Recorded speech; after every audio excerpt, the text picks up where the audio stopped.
Sup, Rotten? The iPhone 17 Pro Max. It's the best phone I've ever used. And by the end of this video, I'm gonna tell you not to buy it. Don't get me wrong. It's genuinely impressive in ways that matter every single day. But something doesn't add up. And it's not obvious at first. In fact, the more you're impressed with this phone, the harder that problem is to see. So I'm gonna break down everything Apple wants you to focus on and the quieter ones they don't. Because once you zoom out and look at the whole picture, the iPhone 17 Pro Max tells a very different story than the one on the box.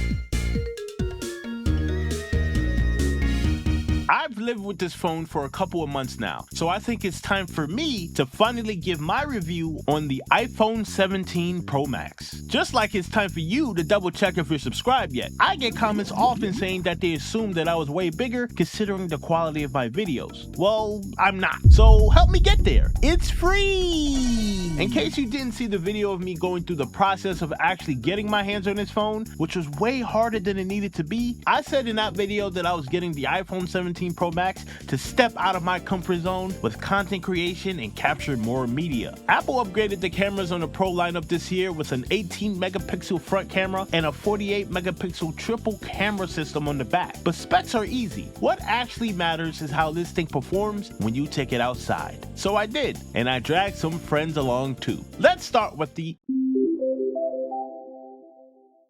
Now, I'm no photographer, but I was very impressed with how the photos came out. Despite my lack of expertise, this phone definitely carried and made me feel like the photos taken were good enough to show off. That said, motion can still trip it up. Fast-moving subjects doesn't always come out the way I want, and while that's partly a skill issue, I'm pretty sure, it's still noticeable enough to mention. The thing I like about these cameras is that I feel as though they capture details and color super well, and the fact that I shot it in RAW means that I can always enhance these photos further, which much more freedom than I would otherwise, and that's genuinely exciting. But did I though? No. Look, these photos are straight from the default camera app. I wanted to show how they look unedited as they would on most people's phones right out of the box.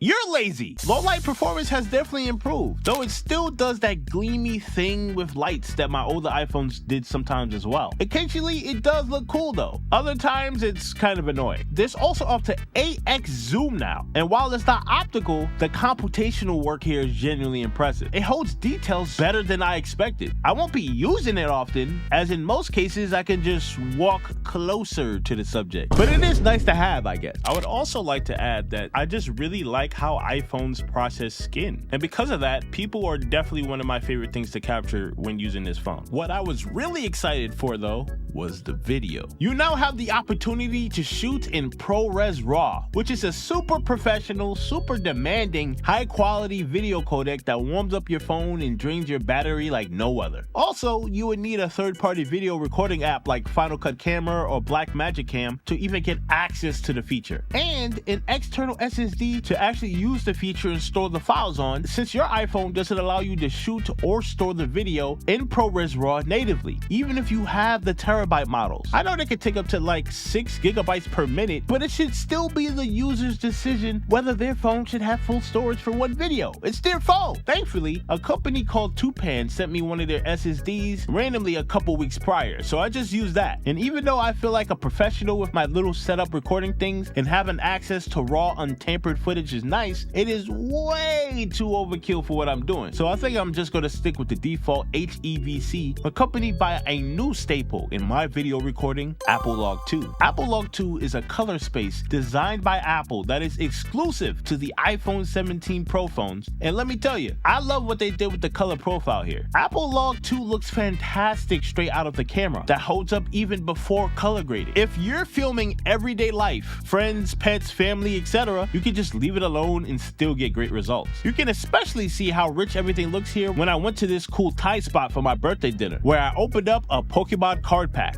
And don't worry guys, with my spoils, I covered the entire bill and told him to keep the change.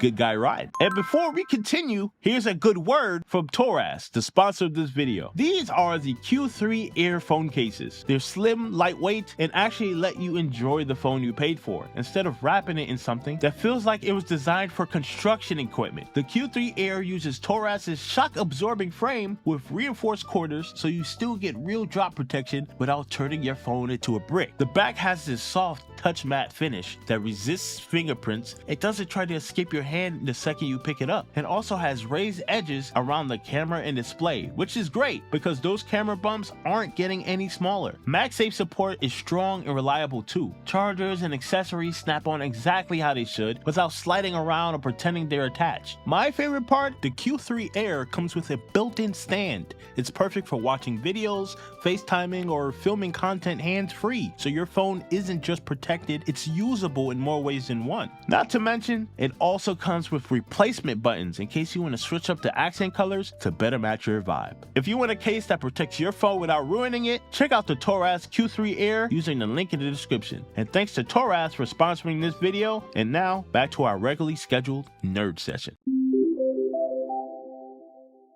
I'm conflicted. Apple decided to give the iPhone 17 Pro line a brand new design, and my biggest concern was that they were doing this change for the sake of doing it, which I would not have been a fan of. Thankfully, it wasn't. It turns out that they overhauled the design to complement their new philosophy of keeping the main components of the phone at the top, which they call the camera plateau, leaving the rest of the space for battery. I see a lot of division on the internet on whether or not it looks good, but to me, I think knowing that detail alone makes this the coolest phone ever made. The fact that basically the entire phone is just in this little rounded rectangle truly blows my mind. Despite how impressed I am with the phone though, I gotta say, the back glass I am not a fan of. Not because of its glass or anything, as it's crucial to keep things like wireless charging working properly, but it's the colors. I got the silver iPhone 17 Pro Max as I really like silver, and I feel as though it's the safest choice considering that I plan to have it for a while. But man, I don't know whose idea it was to make the back glass white, but I just hope that all of your left AirPods never charge properly. What even is this? I remember when I first saw it, I was hoping that them using a solid white was just in the photos and promotional video. But no, this is literally white. It's not subtle, it throws off the whole vibe. The logo disappears in certain lighting, and the contrast feels unfinished. A slightly darker gray back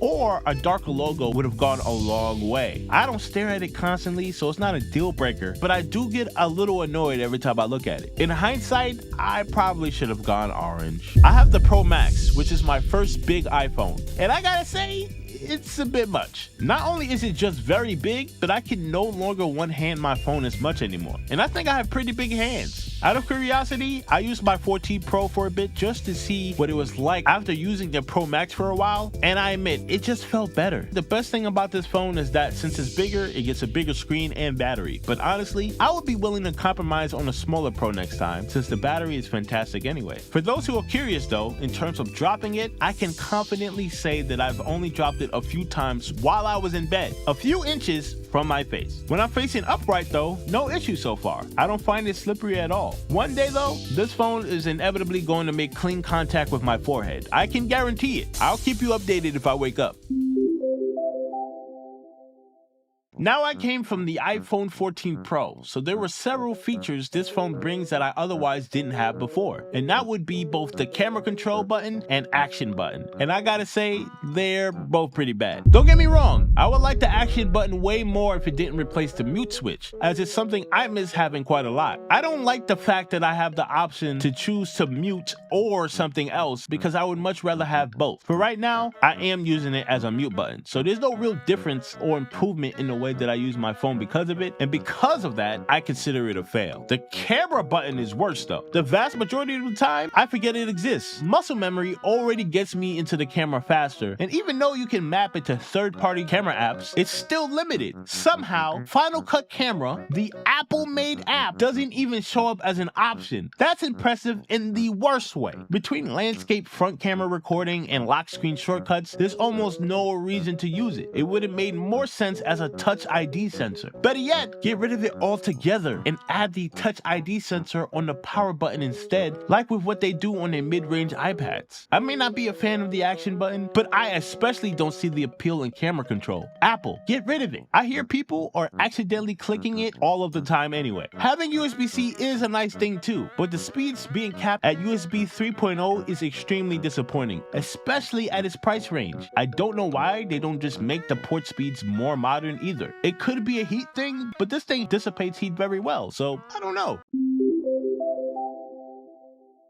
I can only speak for the Pro Max here, but this phone refuses to die. Unless you're using a camera or on social media for extended periods of time, this thing can easily last you 2 days. And I'm saying that as someone who puts an 80% battery capacity limit on it. It's that good. But yeah, I really have no complaints when it comes to the battery department. It easily is the best, longest lasting smartphone I have ever used in my life. It's really good. As for the performance, there's almost nothing dramatic to report. I don't really use my phone for gaming. The most demanding things I play really are Pokemon TCG Pocket and Slay the Spire, which are not exactly benchmarking nightmares. And unsurprisingly, the phone doesn't even flinch. But even outside of games, the performance is seamless. The 17 Pro Max is absurdly fast in everyday use. Animations are constantly fluid, multitasking is effortless, and shooting extended video clips feels completely unremarkable in the best way possible. It just works, and it works instantly. Apple's latest A-series chip is doing exactly what you expect at this point, delivering more power than almost anyone actually needs, for a phone anyway, while maintaining excellent sustained performance thanks to improved thermal management due to the material of the phone and the vapor chamber. The reality is that this phone has so much performance headroom that most people, including me, will never come close to using all of it. And while that's impressive, it also feeds into a bigger issue I'll get into later. A lot of what you're paying for here exists purely on paper. There's almost nothing dramatic to report, and that's kind of the point. The internet seems pretty divided on this one, but I would say I am a fan of liquid glass, despite its shortcomings.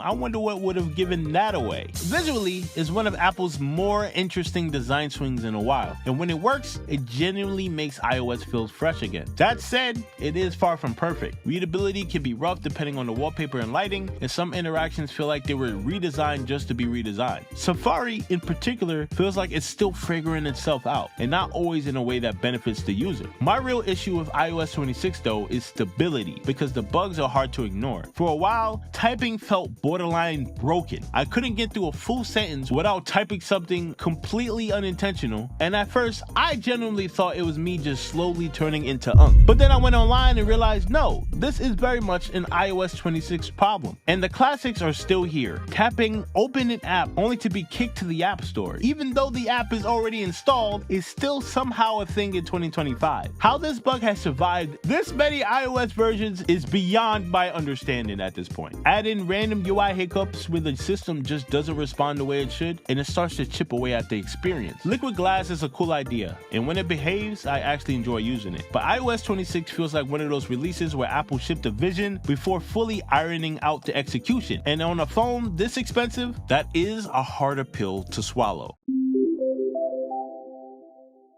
So here's the uncomfortable truth about the iPhone 17 Pro Max. It is exceptional. It's easily the fastest, smoothest, most refined phone I've ever used. The display is gorgeous, battery life is excellent, and day to day it feels effortless in a way only Apple at its best can pull off. Nothing about using this phone feels compromised. It feels premium, powerful, and meticulously engineered. And yet, you should not buy it. Not because it's bad, quite the opposite, but because Apple crossed the line this year. The 17 Pro Max costs more than the previous generations while quietly offering less where it matters. The material downgrade alone is hard to ignore. Moving away from titanium at the same time Apple introduced a vapor chamber cooling system wasn't an accident. It was definitely strategic. By changing both variables at once, Apple made it impossible to determine whether the new thermal system actually required cheaper materials or whether the vapor chamber alone would have been sufficient. We'll never know if we could have kept titanium or even stainless steel, because Apple ensured there would be no clean comparison. That kind of opacity doesn't sit right with me, especially at this price. What makes this harder to justify is how good the regular iPhone 17 is. For the first time ever, the gap between Pro and non-Pro has narrowed to the point of absurdity. High refresh rate, excellent cameras, features that used to define the Pro lineup are now standard. What's left on the Pro and Pro Max is mostly excess power that most people won't tap into, camera advantages most won't notice, and headroom that exists largely to sound impressive when talking about it. For the average user, and honestly, even for most enthusiasts, the iPhone 17 is the best phone Apple has ever made. It's so well balanced that its more expensive siblings struggle to justify their existence. The iPhone 17 Pro Max flew off the shelves not because it was the best value, but because it was new. After years of familiar designs, people wanted something different, and Apple delivered just enough visual change to ignite demand. But novelty doesn't equal value. What buyers got was a phone that should have cost less than it does,